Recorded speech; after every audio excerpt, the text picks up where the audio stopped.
Welcome to the Strong for Performance podcast, where we share wisdom and practical tips to help you grow stronger in all areas of your life. I'm your host, Meredith Bell. I interview experts who offer real-world experiences that you can apply to your own journey. If you enjoy my podcast, be sure to subscribe and rate it on your favorite podcast platform.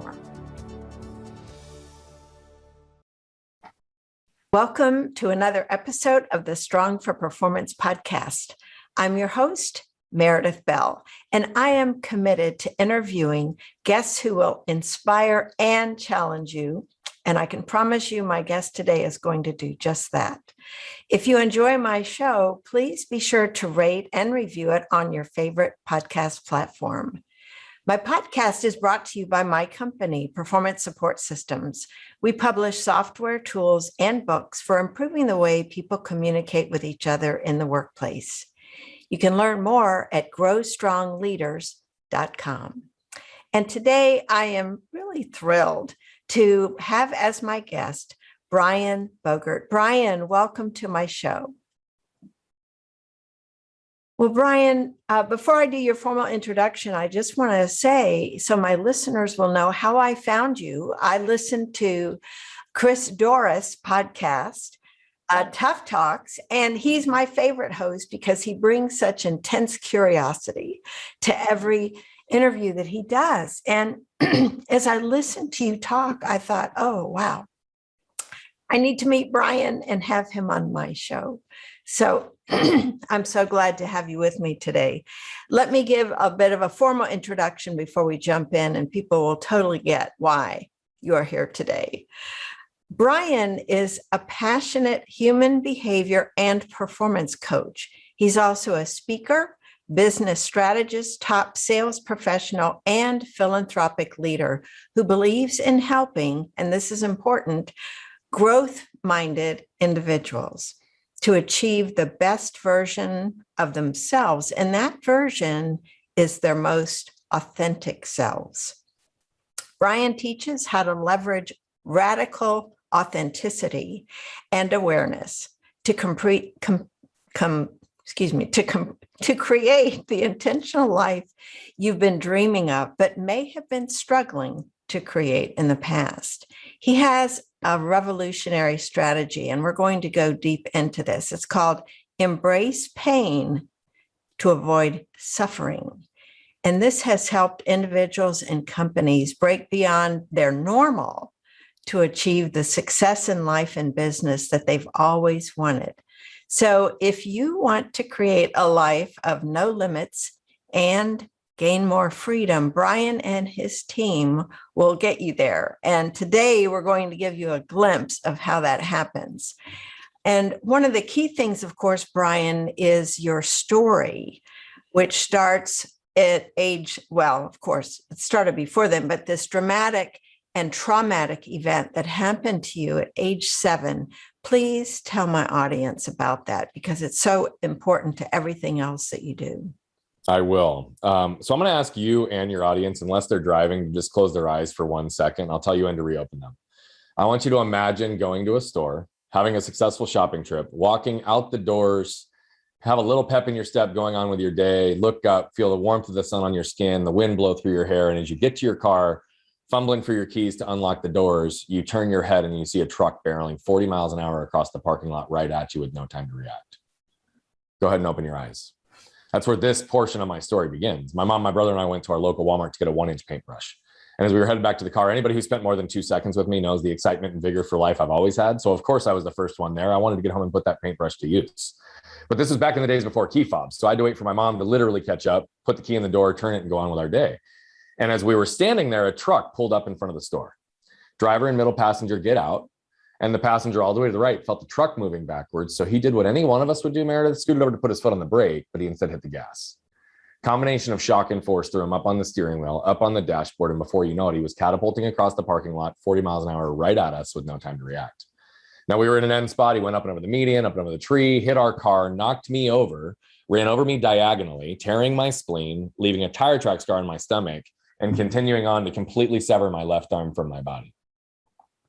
So there I am laying on the parking lot on a 115-degree day in Phoenix, Arizona. My mom and brother watch the whole thing happen. They look up and they see my arm laying 10 feet away. Fortunately for me, my guardian angel also saw the whole thing happen. There was a nurse that walked out of the store right when this took place, and she saw the literal life and limb scenario. And I'm forever indebted to this woman for choosing to turn into action versus going on with her day. She came over and stopped the bleeding on the main wound and saved my life. And she instructed some innocent bystanders to run inside, grab a cooler, fill it with ice, and get my attached limb on ice within minutes to give me a fighting chance of having a reattached limb. So had she not done one or both of those, Meredith, I either wouldn't be here with you today, or I'd be here with you today with a cleaned up stump. Like, that's just the reality. And I know, and I'm sure that the audience was not expecting it to go there today. I realize I have an extremely unique story, but what I've also realized in all my time of doing this is that we all have unique stories. What's important is that we pause and become aware of the lessons we can extract from those stories, and then become intentional with how do we apply them in our lives. And we all have the ability to do that. And we also all have the ability to tap into the collective wisdom of other people's stories to shorten our own curve to learning. So I'm going to share with you two primary lessons real fast, and then we'll jump into the rest of the interview. The first is I learned not to get stuck by what has happened to me, but instead get moved by what I can do with it.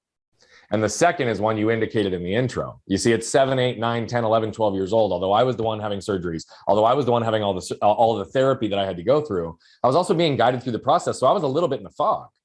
My parents, however, were not in a fog. They were intimately aware of the unceasing medical treatments, years of therapy. And the idea of seeing their son grow up without the use of his left arm was a source of great potential suffering for them. So they willed themselves day in and day out to do what was necessary, to do what was tough, to embrace the pains required to ultimately strengthen and heal me. So whether intentional or not, what they did was they ingrained in me a philosophy and a way of living, which was to embrace pain, to avoid suffering. And I believe when this is done right, that's also when we gain freedom. So it's these concepts that we use to not only overcome this unique injury, how my business partners and I scaled our last business to over 15 million within the span of a decade, and now how we flipped that on its head as a human behavior and performance coach to be able to help individuals and organizations just like you, just like the people listening, become more aware, more intentional in who they already are. I believe that's when the door starts to crack to perspective, motivation, and direction. And that's when people can experience joy, freedom, and fulfillment holistically in their lives, which is why all of our entities are on a mission to impact 1 billion lives by 2045. Because if we can reduce the level of suffering on this planet, allow people to experience joy, freedom, and fulfillment, that means they have the opportunity to allow vulnerability and authenticity, which are the glue that binds human connection, back into the forefront, which means that they can stand on their own 2 feet, not only confident in who they are, but convicted in who they are, knowing the world won't just accept them, but will embrace them for who they are. I believe it's all these things that are going to make our world a better place for my kids and my grandkids. Wow. That is quite an opening. And as I was listening to you describe, and I was familiar with your story because I had heard it before, but now I have a granddaughter who's almost 7. And so I can really relate in a very personal way to the idea of having that happen, how small a person that is to have that happen. And so before we move into today and what you're doing today, I want to kind of scale back to that time you spent. It's hard to imagine how many years that took you to be able to not just have your arm reattached, but the use of it and everything that went into restoring it to health and use. What are some of the key insights, besides what you just described, that you felt you learned personally as you were going through that? What kind of, because I can only imagine the imprint that made on you as you went through those various experiences. Talk about what some of those were. So I am a big believer that it really gave me perspective in 2 key areas in life, both of which I think are very, very important for us to pause and pay attention to, which is perspective and pain. And I think I'm a practitioner in both. And so why I say that is, at 7, I remember vividly having the accident happen to me and feeling sorry for myself. Feeling like a victim, feeling like, why me? Oh, poor me. Oh, sorry me. Okay. I was in a massive amount of pain physically, which also created a massive amount of emotional pain that I didn't understand and unpack until years later, frankly, because when I shut off physical pain, I also shut off emotional pain. And I didn't understand the impact of that long term. But what I would tell you is perspective is what brought me back. Because when we're laying in that hospital bed, feeling sorry for myself, and we've got families in the ICU coming up to us saying, we're so sorry for what happened to you. We're so sorry. What can we do to help you? Right. And come to find out their kid's laying in the hospital bed next to me with a terminal illness, and they're not sure their kid's going to live another 30 days. At that moment, I didn't know if I'd ever have my arm successfully reattached, nor if I knew if I'd ever be able to use it, which I have full functional use of today. But what I knew in that moment is I would have my life.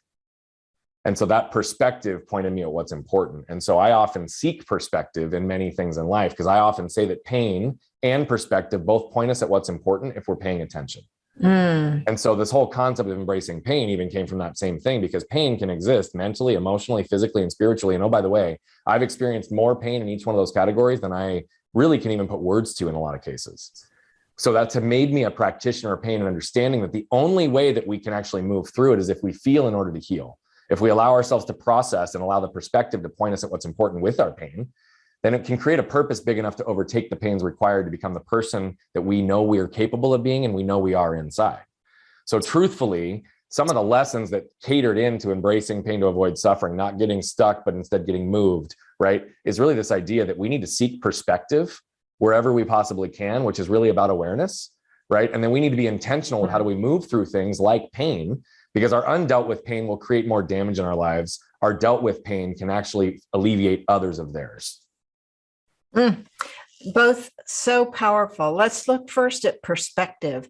And what do you recommend for people to be able to raise their level of awareness so they actually see more than they might be seeing right now? Yeah.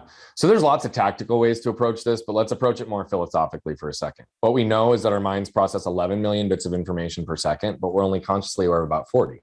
So it's not a surprise that so many people would feel like a victim or feel like life is fate or feel like they have no influence or control over their destinies, because when we're truly operating with only 40 pieces of information with the 11 million, then it suggests we're living in the unconscious. So till we move ourselves systematically to allow ourselves to move the unconscious to the conscious, the unaware to the aware, it's going to feel like we're stuck. It's going to feel like we're a victim and like it's fate. So we have to start with awareness, which is why I love that you even asked that question. But that's a concept that people need to understand. We're largely unaware. And so we have to slow ourselves down enough to raise our level of awareness, both internally and externally.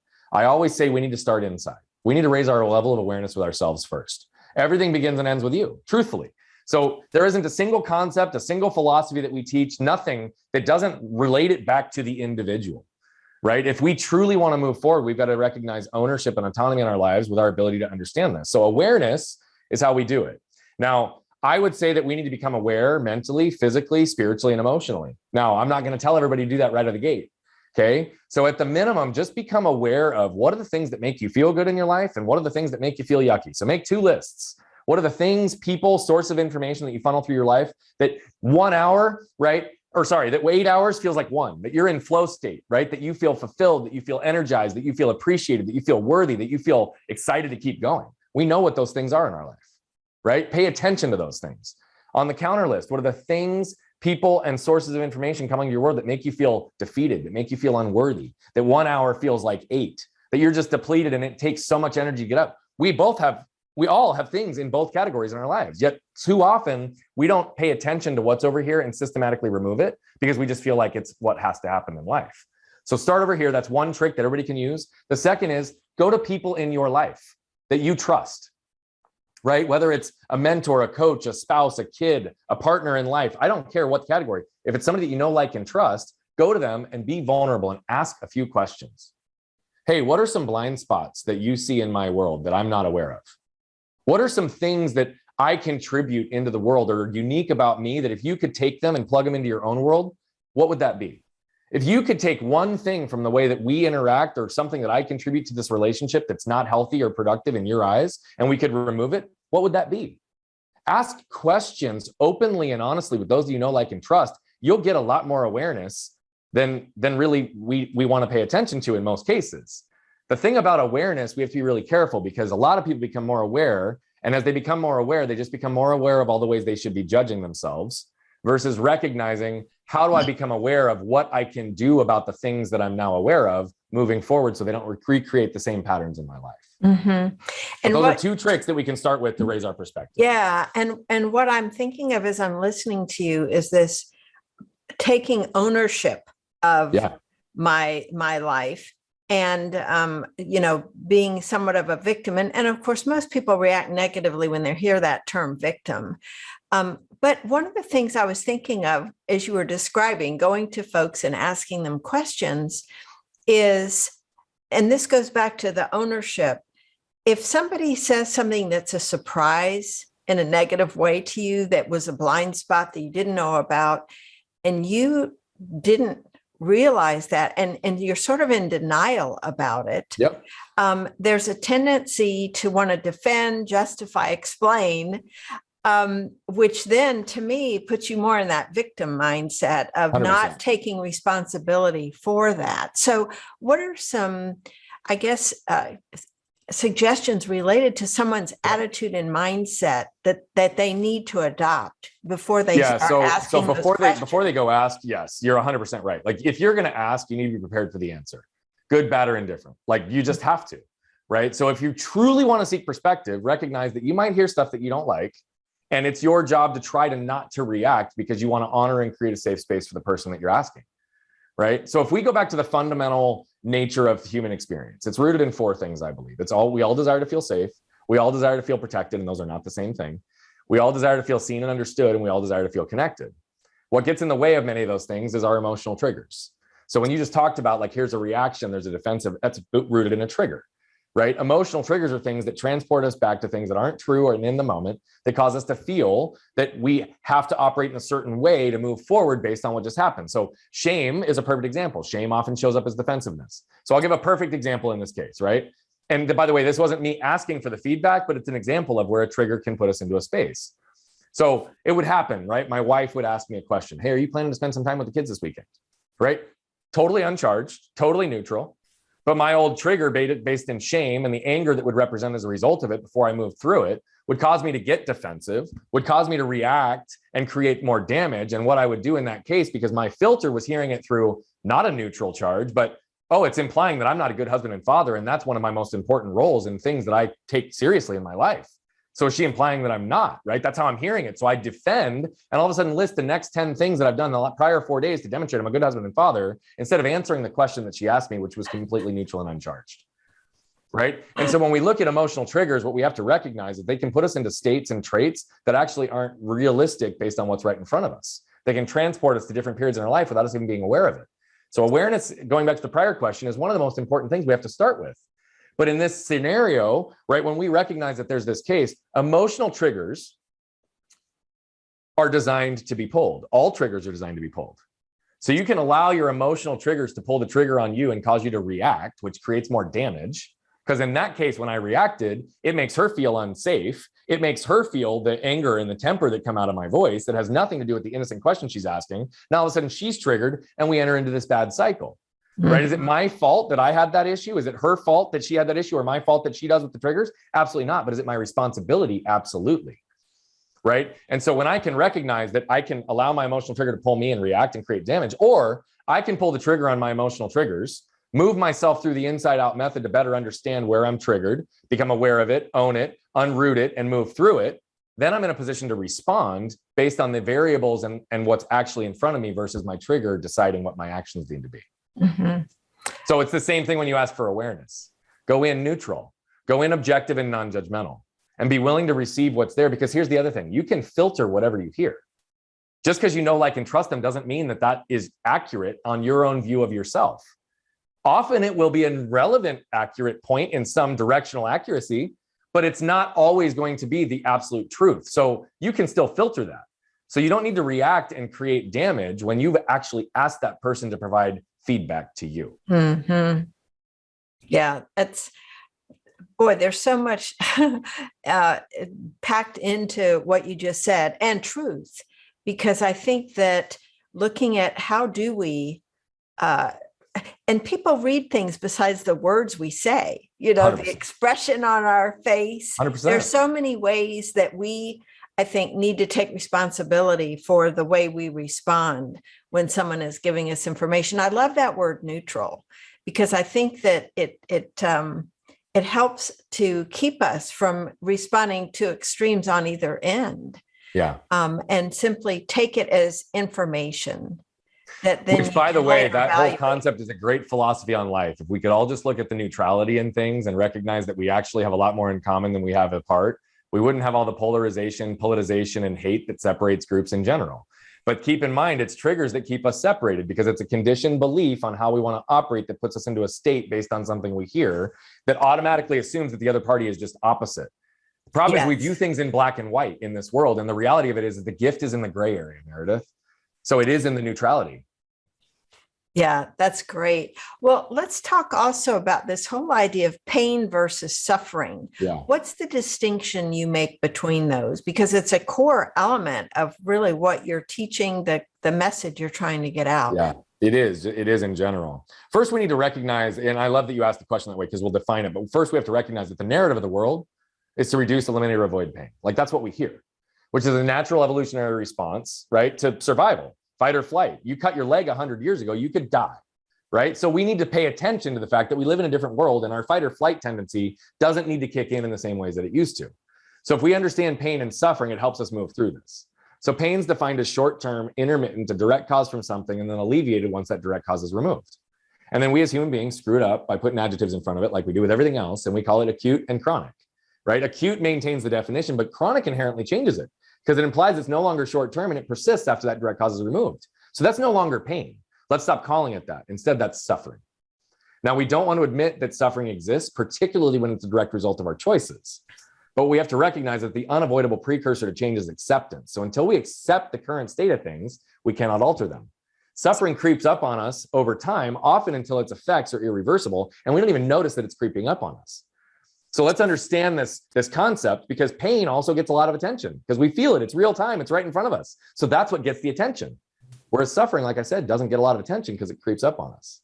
So we can embrace the pain of hitting the gym for 30 minutes a day to avoid the suffering of aches and pains of a sedentary lifestyle. We can embrace the pain of a difficult conversation with a loved one or spouse to avoid the suffering of being in a loveless marriage that's going to end in divorce, or being stuck in a marriage when you actually need divorce. We can embrace the pain of the fit our kids are sure to throw by having them put down their mobile devices at the dinner table to avoid the suffering of years of lost meaningful connection and conversation that we'll never get back. As business owners, we can embrace the pain of firing our top salesperson who's contributing the most to top line growth to avoid the suffering of stagnant growth and losing all our other top talent because they were the greatest cancer in our culture.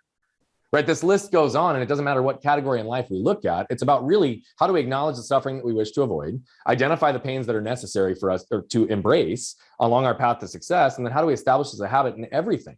And so we have to understand this framework so that we can recognize that it's truly about recognizing it's not about putting ourselves into unnecessary amounts of pain just for the sake of pain. It's about identifying the ones between where we are today and where we want to be and viewing those as stepping stones in our path to success. You see, I believe that we all must choose our pain or our suffering will choose us. Wow, I love that. Choose our pain or the suffering will choose us. You know, as I'm listening to you describe it, it's like we get into suffering and we have trouble seeing it because it's become part of how we are. Mm-hmm. You know, it's not a pleasant state, but we're used to it. It's known. And so what are some things that you might recommend to someone to understand that distinction between, am I in pain right now or am I suffering and I just didn't even realize it? Yeah, I think it really does have to start with the understanding and definition of pain and suffering that we just unpacked. And I think it also starts with awareness that we've talked about. But when I said we need to acknowledge the suffering we wish to avoid and then learn to identify the pains that we tend to avoid and learn to embrace them, I'll give you those two examples real quick, because this is a framework to help people think through it. Okay. You know, most people, when they think through goals, vision, planning, right, they set goals, right? Where do I want to go?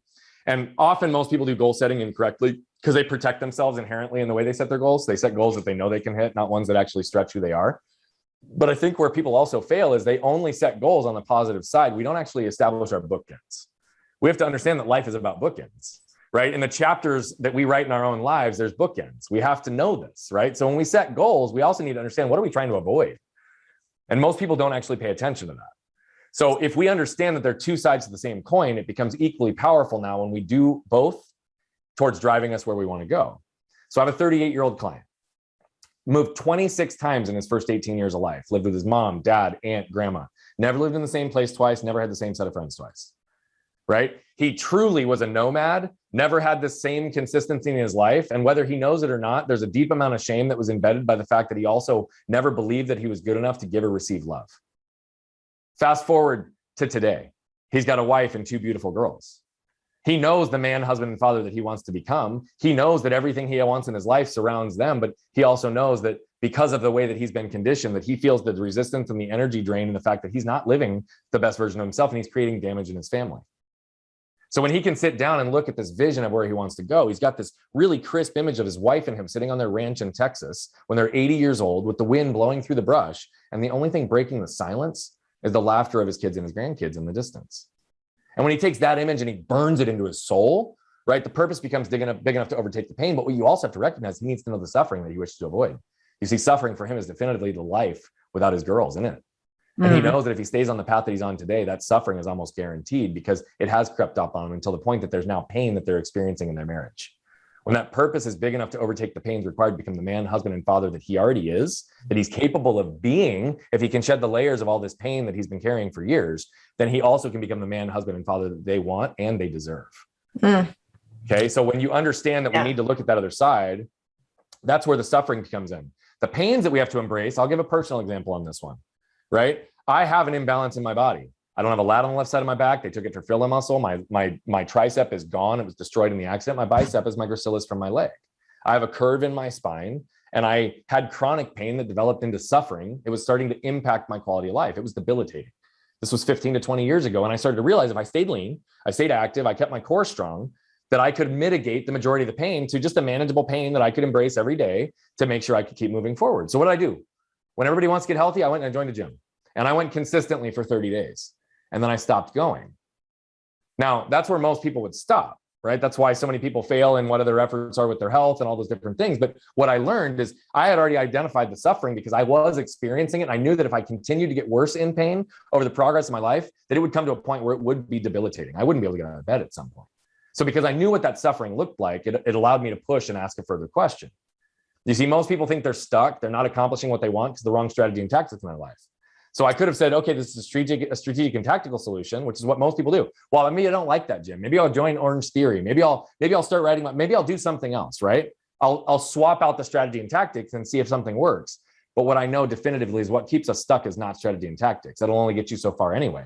It's a combination of emotional triggers, behavioral patterns, and environmental conditioning. So when I ask myself the question, is it the pain of working out? Is it the pain of plyometrics? Is it the pain of stretching? Is it the pain of working, like lifting weights that I'm avoiding? Or is it the anxiety I get in a crowded gym? You see, it was an emotional trigger that was keeping me stuck. And once I realized that that wasn't my environment for success, it allowed me to shift my focus because it wasn't about embracing the pains of movement that I needed to take into account. It was about the environment. So I had to embrace the pains required to set up a home gym, the time, energy, and money to be able to create an environment that I could be successful in, knowing that I had to create that, I wanted to avoid that suffering. So when we all go to this process, it applies to every category in our lives. So we truly can look at both in business, relationships, health, spirituality, mental state, emotional status. Where are we? And are we where we want to be? Do we feel joy, freedom, and fulfillment where we are today? If you're not where you want to be, I can almost guarantee you that you have some element of suffering that's already developing, whether it's debilitating in your life or not. So going through the process of understanding that this is on you, but we have to go through that type of a framework to really think about where do we want to head. That's how we do it. Yeah, that's a great example. Your story about the gym is really interesting because you could have identified something else. You took the time to kind of peel back the layers to figure out it isn't the workouts I'm doing at the gym, it's the whole environment. And I think what you've brought up is something I'd really love people to think about, because often we look at a particular area and say, oh, that's the problem. When if we take a little bit more time and dig a little bit deeper, we might uncover something else that's the real issue for us. Yeah. Does that make sense to you? You're 100% spot on. And that's exactly the message that we're saying. If you put in the work to understand the suffering ahead of time, it's going to cause you to recognize I need to ask more questions than just, oh, it's this, right? So there was someone we were working with a couple months ago, business owner, really smart, very successful, right? Very amazing at outlining solutions to problems. She had no problem talking to business owners, had no problem asking the right questions to validate if and how she could help, and no problem pitching what the solutions were. Her issue was she got terrified every time she saw that 500-pound telephone sitting on her desk and was afraid to pick it up. So when we actually peeled back the layers of the onion, understood what suffering was for her, asked those additional questions, what we got to the root of is she's not afraid of picking up the telephone, because I just told you all the things she's not afraid of. She's not afraid to have those conversations, right? Her real fear was she was afraid of what it would look like if she was actually really good at it. Could she handle the flow in her business? What could the capacity? Would she be able to establish the resources? She was so good at what she did, she was limiting herself and didn't even realize it, but it was an emotional trigger that was based in scarcity and her inability to perform. It had nothing to do with the weight of the telephone in front of her. Mm-hmm. And how often do we just blame, oh, well, I'm not good at cold calling. Well, what is cold calling? It's about understanding and having conversations with new people, building relationships, outlining and understanding problems or potential problems that are there, and then creating solutions to those problems for people and putting it in a way in a package that they can consume. That's all cold calling is. It's getting yourself an opportunity to do that.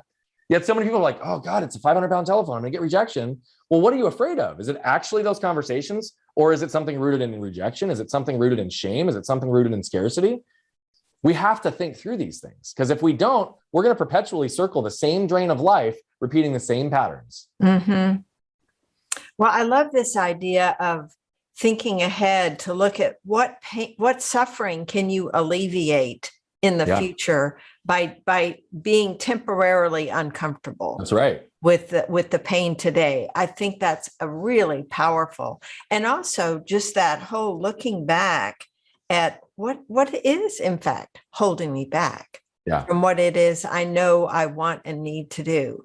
Well, one of the other things you talk about that's related to this is this whole thing of no limits.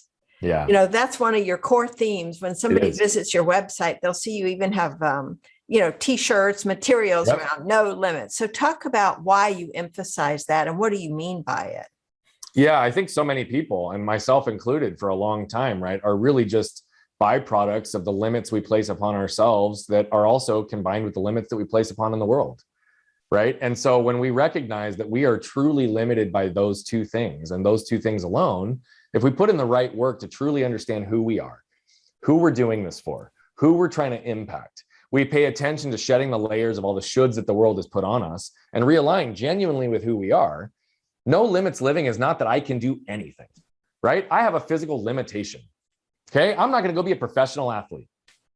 Now, can I compete at a very high level in any sport because I can compete at a high level despite whatever physical perceived disability I have? Hell yeah, I can. Do I mountain bike? Do I road ride? Do I water ski? Of course I can. Despite the fact that how many people in my world told me that I could not do it. I got so used to getting jaws hit the floor when I was 7 and 8 and 9, 10 years old and was in a sling, and people would ask me what was wrong with me. And I'd say, I was run over by a truck and my arm was torn off. And they would immediately look to my parents for validation because they didn't even believe me. They didn't believe my own story, right? And then immediately they view me through their lens of what they'd be capable of in my scenario. And I refuse to be confined by the boundaries and limits placed on me based on the world.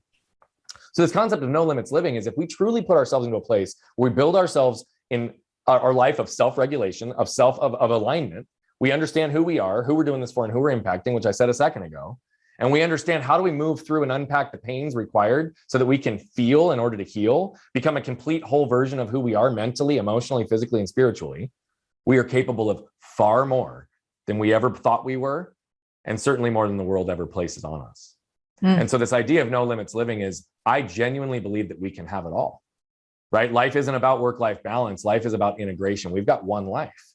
If you go to the effort of understanding the things that are most important to you, your health, your fitness, your relationships, your family, your businesses, your philanthropic work, your physical activities, whatever the case may be, and you understand what those things truly are important to you, not what the world has told you should focus on, what you care about, then you can build your life, whether you're making $40,000 as a teacher, right? Living a life that is complete alignment because you've got your family, your structure, your education, everything's in alignment, or whether you're making $400,000. Again, you can have it all. It's not based on the external definitions of success or the external definitions of what success is based on a monetary gain. But what is a quality life for you? Where will you derive joy, freedom, and fulfillment from if you put in the work? That's what no limits living is. No limits living is that I truly can live my life on my terms with the things that are most important to me, impacting the who's I care about and the who's I want to impact. That's what no limits living is. And we all have the ability to do that. That's great. I also remember you talking about another distinction, who versus what. Yeah. Yeah. So how does that fit into what you just said? Yeah, so all of these concepts are overlapping, right? They're not independent philosophies. They're all things that are guiding principles in the way that we help people unpack, right? We are born as the most bright, burning, authentic light we'll ever be, right? Anybody who's had kids knows this, right? In the first 7 years of life, they're just raw. They're real, right? And if you focus on the things that they do the things that make their hearts happy. They do the things that fill their souls, that make them feel alive, right? And then parents, teachers, coaches, employers, we start saying, you should do this, you shouldn't do that. You should be this, you shouldn't be that. You should chase this amount of money, you shouldn't chase that amount of money. You should drive this car, you shouldn't drive that car. You should have this profession, you shouldn't have this profession, right? And should is a shame-based word because it automatically implies that whatever we're doing isn't good enough. And what it's doing is it's conditioning us to focus on the what's of the world. What house, what car, what amount of money, what amount of success, right? What country do I want to live in? What people do I want to be around? What belief systems do I have, right? And what we realize, and I did this myself, I chased the what. And guess what? I had it all. I caught all the what's I aspired to in my life. And I woke up one day and I'm running around with people that are making multiple 6 figures, 7 figures, 8 figures in some cases. And so many of us were miserable.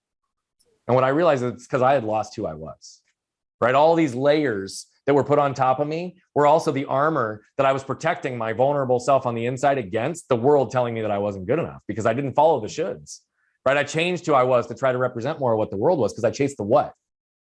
When I started to shed the layers of this armor, which I thought was protecting me, but was really crushing me incrementally over time because of the weight I continued to carry. When I started to shed those layers and get back to who I was, I realized that who is the key. Because when we can focus on who we are and we really align ourselves with that, what are our unique gifts? How do we see the world? How do we enter into it? Who are we impacting as a result of it? Then all the what's in our world become a manifestation of the who. You get to move faster with less effort. And so I would like to shut down the era of what and usher in the era of who. It's connected to the same idea of profits and people, right? It's who before what, people before profits. At some point, we lost the idea that people are what generates our profits, and we started to put profits first. We started to realize that who is what creates what, but we put what first. Let's shut down people and what. Not that they're not important, because we have to focus on them. They are. It's not who, not what. It's not people, not profits. It's who and people before what and profits. That's the concept. Because if we actually realign ourselves to the human experience, what we all have in common, that's where we start to become free. Mm-hmm. So the who is so important. I agree with you. And as you think about, because another one of your key words is authentic, right? Yeah. Be your authentic self. Yep. So what would you recommend someone do if they want to try to discover, am I really being my authentic self? What should they look at or look for to help determine where they are on that continuum of not being authentic to very authentic? Yep, absolutely. So I want to start by just helping people understand, like when we say radical authenticity and authentic, right? They're buzzwords. Okay. So I want to be really clear. Like I don't view it probably the same way as the outside world. And so radical authenticity and being authentic does not mean an unfiltered version of you. That does not mean like just because it's a thought or a feeling that it just expresses into the world, right? Because a lot of those things can create damage.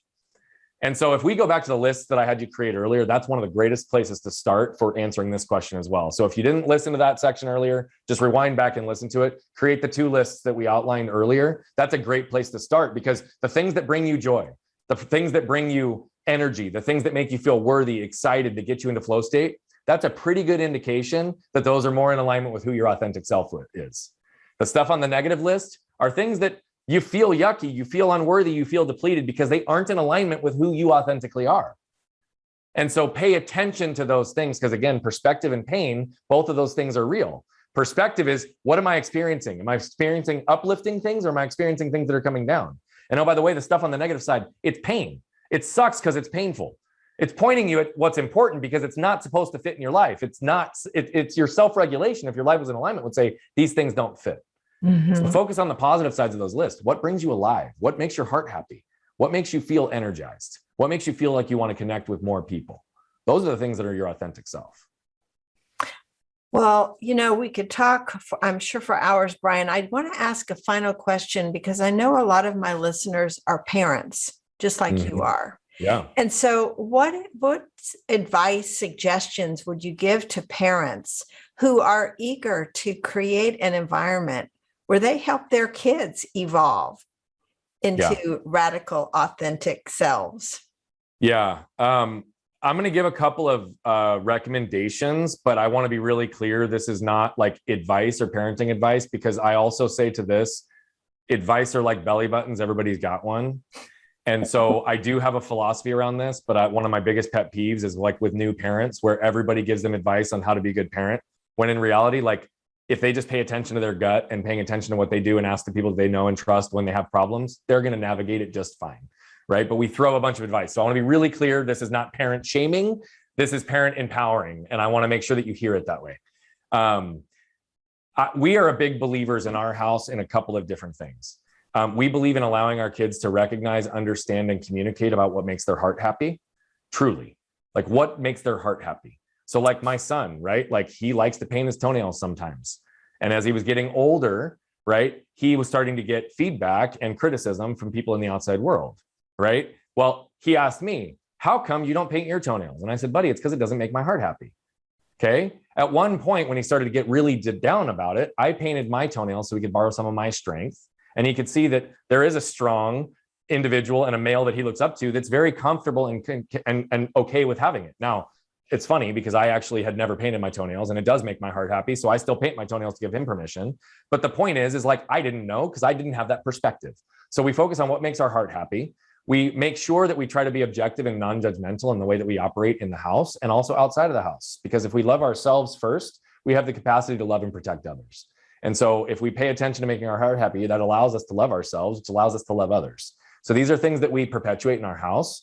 A tool, I'll give one more. My wife and I also live by example, meaning we are not perfect. We create damage. We create reactions and things with our kids. Damage is going to happen in every relationship as a parent and kid. It's all in the repair. So if I screw up or I raise my voice or I do something that I know created damage, it is very important that my kids understand that I am going to attempt to repair that and that they're going to see what repair looks like. Because again, those are pains that can separate our relationships. Or if we embrace the pains of actually owning what happened and we were triggered, we can actually repair and create a much better relationship in our household. One tool that I'll give, it's Mindset, the book by Carol Dweck. It's actually on that shelf right there behind me. It talks about the fixed versus the growth mindset. Page 157, there's a section in there that's written towards parents, teachers, coaches.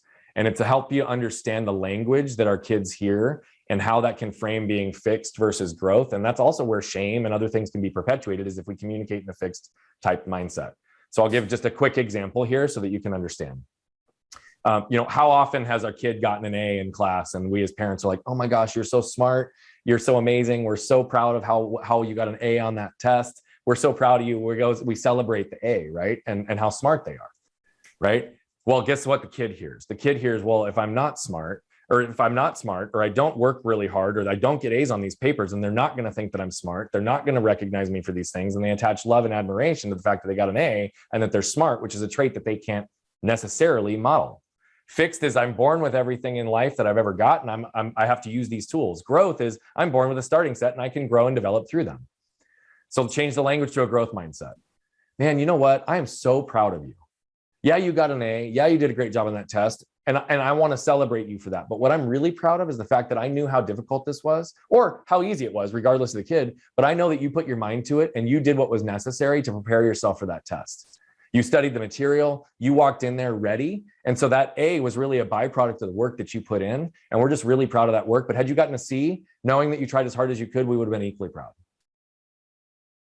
Great. It detaches it from the outcome and it puts it on the process and allows it to be a growth mindset. So those are some philosophies that we have in our house, but a very effective book that has influenced the way we communicate with our kids. Yeah, I like the fact that you weren't giving specific strategies, or tactics, but it's more a way of, it goes back to perspective, how you see and view your child and what your role as a parent and responsibilities are to help them emerge. Correct. Fully evolved. Thank you. Oh, Brian, this has been so fabulous. You have such a wealth of knowledge. And I know that many of my listeners are going to want to learn more about you. How can they connect with you and, discover more about the services, products that you offer in case they'd like to contact you and take advantage of them? Yeah, absolutely. So you can follow me at Bogert Brian on any social channel. Go to brianbogert.com. It's our website where we've got a lot of resources there. I did mention in the beginning that we want to impact 1 billion lives by 2045. So we're very aware that to do that, 99.99999999999% will never pay us $1. And we are very okay with that. So we create a lot of free content that's designed to genuinely empower and elevate everybody holistically. And you'll see if you consume that content that very rarely is there any call to action or ask or even email exchange in the process, because we're just genuinely trying to add value. So I have a request for you. Anybody who's listening, right? The only way we get to 1 billion is through collective impact. And so if you feel, right, moved by anything that you see, something resonates. I'm talking not just you like it, but like it moves you. I'm just asking that you like, comment, and share on any of the materials. And this isn't for vanity metrics. This is truly because the algorithms will perpetuate more eyeballs and more ears seeing and hearing the content. And so if you're moved, what I know is that moved people move people. I'm just asking you to help me move a lot of people so that we can have collective impact towards 1 billion, and you're a part of the solution. One of the things I also want to give you, if you go to No Limits Prelude, this is a click funnel. I'm giving you full disclosure because there's no tips or tricks or anything behind it. It's a way that we can get an email address to keep you as a part of our community. But if you go to nolimitprelude.com, there's a succinct download of a lot of our coaching philosophies to ask some of the first questions to get yourself started. And if that's all you ever need, take it and run and just pass it on. If there's other ways that we can engage, just let us know. But whether you know exactly who you are, you have no idea who you are, or you're somewhere in between, all of these resources will be of value to you. And I'm sure that it'll help you on your path. That's great. Thank you, Brian. We will put all those links on the show notes page so that people can find you and grab that resource. Just say the name of that landing page one more time. Yep. It's nolimitprelude.com. No Limits Prelude. Okay, great. Well, Brian, what a gift you are to me and to my listeners and to the world. I so admire this 1 billion goal that you have, because what a difference it can make for those people who are really touched by your message and take action based on just that one distinction of pain versus suffering and choosing temporary pain over long-term suffering. Thank you so much for being with me today. And I will be helping to spread the word about the great work that you're doing. Well, thank you for creating a platform for us to pour good into the world. And you also are a gift, and appreciate the opportunity to have this conversation and know that we're going to have some collective impact together over the years for sure. That's right. Thank you.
Thanks for tuning in to the Strong for Performance podcast.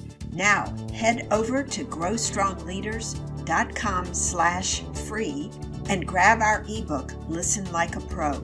You'll find out how to connect on a deeper level with the people who matter to you. And while you're there, check out our 2 books, Connect with Your Team and Peer Coaching Made Simple. Until next time, I'm Meredith Bell.